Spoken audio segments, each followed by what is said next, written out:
Okay sir. మాజీ ముఖ్యమంత్రి తెనాలికి వెళుతూ దళితుల మీద ఏదో దాడులు జరిగిపోయిందని చెప్పేసి మసలి కంచ ప్రయత్నం చేస్తున్నాడు. పోలీసులు విధి నిర్వహణ చేశారు. గంజాయి ఇటువంటి నేరాలు పట్టుబడి పోలీసుల మీద దాడి చేసిన వాళ్ళు కేసు పెట్టారు. అంతేగాని ఇక్కడ ఏదో జరిగిపోతుంది అని చెప్పేసి ముందుకు వస్తూ ఉన్నాడు. దళితులంటే ప్రేమ అన్నావు, దళితులు మేనమా అన్నావు, దళితులను దగా చేసావు. ఇదంతా చరిత్ర మర్చిపోయింది అనుకోపాక. ఆ పాపమే నిన్ను ఈరోజు ఓడించి ఇంట్లో కూర్చోబెట్టారు. నీ హయాంలో డాక్టర్ సుధాకర్ అప్పుడు నేను నరి రోజు మీద చంపేసేవే, ఎందుకు పోయి పరామర్శించలేదు? వెటర్నరీ డాక్టర్ అచ్చాన చనిపోతే ఎందుకు పోయి పరామర్శించలేదు? అదేవిధంగా డాక్టర్ అనితారాణిని అవమానపరిస్తే ఎందుకు పోయి నువ్వు పరామర్శించలేదు?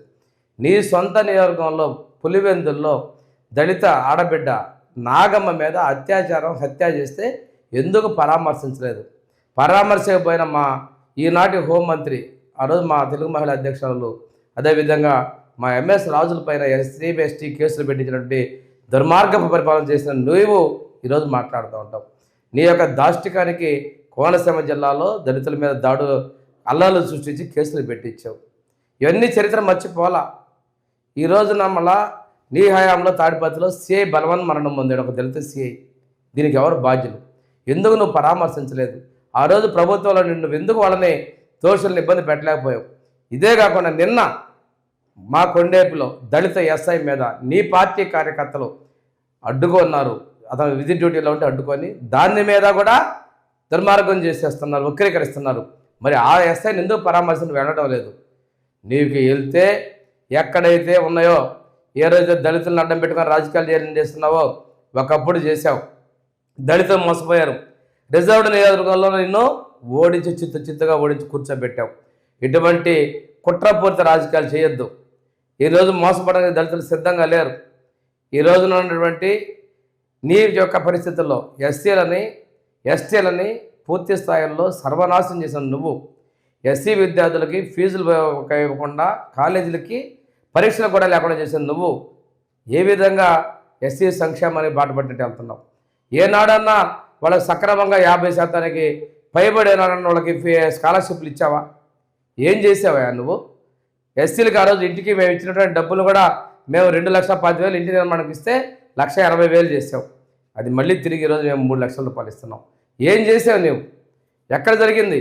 విధి నిర్వహణ పోలీసులకి లా అండ్ ఆర్డర్లో సహకరించాల్సి పోయి నీవు పెంచి పోషించిన గంజాయి, నీవు పెంచేసినటువంటి దానివల్ల వాళ్ళల్లో నేర ప్రవృత్తి పెడితే దాన్ని అదుపు చేసేదాన్ని రాజకీయ రాద్ధాంతం చేస్తావా? ఇటువంటి తప్పుడు ప్రచార పనులు చేయొద్దు. ఏదైనా ఉంటే ప్రభుత్వాన్ని సహకరించు, అంతేగాని ప్రజలను రెచ్చగొట్టద్దు. శాంతి భద్రతలు నీ అల్లరి మొక్కలు నష్టం చేస్తున్నాయి. ఎక్కడైనా కానీ ఏ రోజున ఆరోగ్యం జరిగిందంటే దానిలో నీ కార్యకర్తలు, నీ పార్టీ ప్రధానంగా ఉంటుంది. ఆ రోజు నీవు చేసిన దానిలో మహిళలపై జరిగినటువంటి ఆత్మగౌరవ సంఘటనలో భారతదేశంలోనే నంబర్ 1 స్థానంలో నీవు దళిత మహిళ మీద దాడుల్లో నిలబెట్టావు. ఇట్లాంటి రికార్డు సృష్టించావు. అంతేగాని ఎక్కడా కూడా నువ్వు వాళ్ళ మీద జరిగిన దాడుల్లో ఎవరు దీలా. ఉదాహరణ, ఆ రోజు మా అంతగారి మీద మా రాజు మీద పెట్టినటువంటి ఎస్సీ ఎస్టీ కేసులే, నీ నియోజకవర్గంలో జరిగిన సంఘటనలే. మరి ఎందుకు పోలేదా నువ్వు ఆ రోజు? ఇవన్నీ బట్టి రాజకీయం చేయొద్దు. ఈ రోజున ఎస్సీ ఎస్టీ సంక్షేమం కావచ్చు, అభివృద్ధిలో కావచ్చు, ఈరోజు మేము ఉన్నటువంటి శాంతి భద్రతల విషయంలో మా ప్రభుత్వం చిత్తశుద్ధిగా ఉంది. తప్పు ఎవరు చేసినా, మొన్న గుంటూరులో సోషల్ మీడియాలో పోస్ట్ పెట్టి మా పార్టీ కార్యకర్తని పార్టీ నుంచి బహిష్కరించాం, కోర్టులో కేసుకు పెట్టాం మేము.